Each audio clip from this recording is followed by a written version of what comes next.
Halo semuanya, pada kesempatan kali ini saya akan melakukan praktikum IPA di SD tentang ekosistem.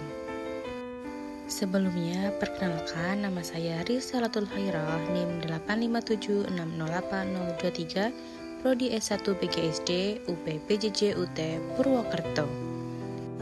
Tujuan praktikum ini yaitu membandingkan komponen-komponen yang terdapat pada ekosistem darat alami dan buatan.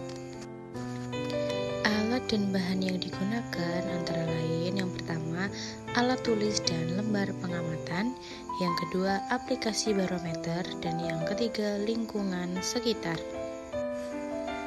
Ekosistem adalah suatu sistem yang terbentuk karena adanya hubungan timbal balik antara makhluk hidup dengan lingkungan hidup dan di antara keduanya tidak bisa terpisahkan.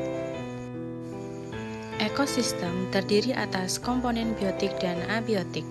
Komponen biotik terdiri dari produsen atau tumbuhan, konsumen atau hewan, serta dekomposer atau pengurai. Sedangkan komponen abiotik terdiri atas bahan anorganik, bahan organik, dan juga iklim. Ada dua jenis ekosistem, yaitu ekosistem alami dan buatan. Contoh ekosistem alami adalah hutan, padang rumput, gurun, dan gunung. Sedangkan ekosistem buatan adalah sawah, taman, dan juga kebun.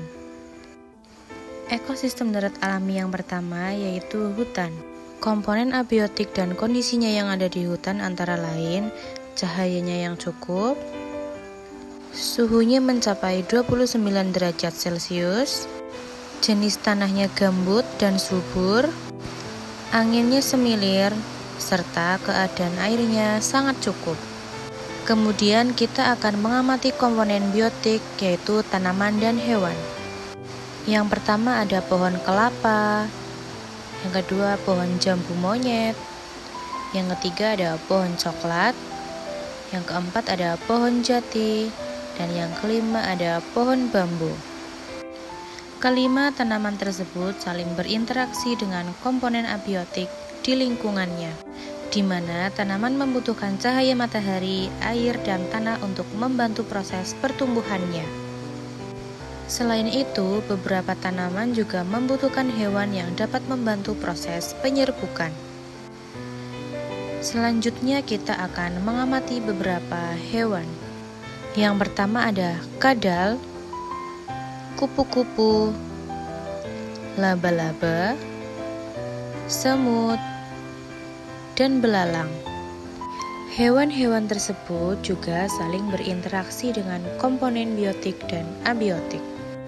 Mereka membutuhkan air, oksigen, dan makanan untuk terus bertahan hidup. Dalam hal ini, tumbuhan sebagai produsen dan hewan sebagai konsumen. Selain itu, terdapat juga dekomposer atau pengurai. Mereka adalah makhluk hidup atau organisme yang memperoleh energi dengan cara menguraikan sisa-sisa makhluk hidup yang sudah mati. Nah, di dalam ekosistem hutan ini, pengurai yang ditemui yaitu antara lain jamur, bakteri, dan cacing. Selanjutnya, kita menuju ekosistem darat buatan, yaitu sawah. Komponen abiotik yang akan kita amati meliputi cahaya.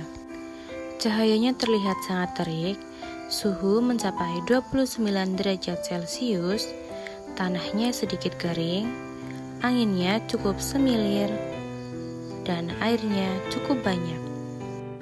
Adapun komponen biotik yang kita temukan pada ekosistem sawah antara lain yang pertama padi, yang kedua rumput, yang ketiga pohon jagung, yang keempat putri malu, dan yang kelima adalah pohon cabai.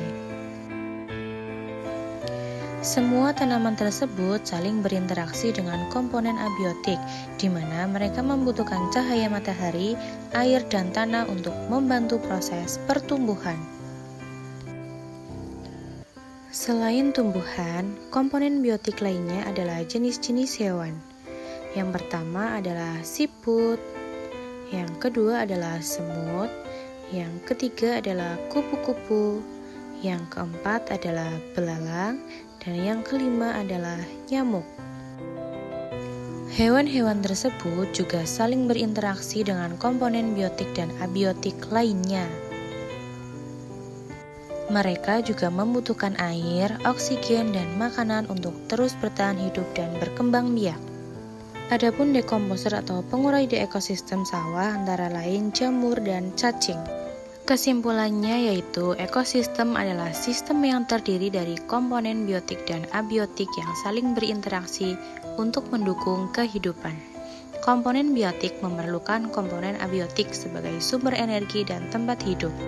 Sementara interaksi antara makhluk hidup membantu menjaga keseimbangan ekosistem agar tetap stabil dan berfungsi.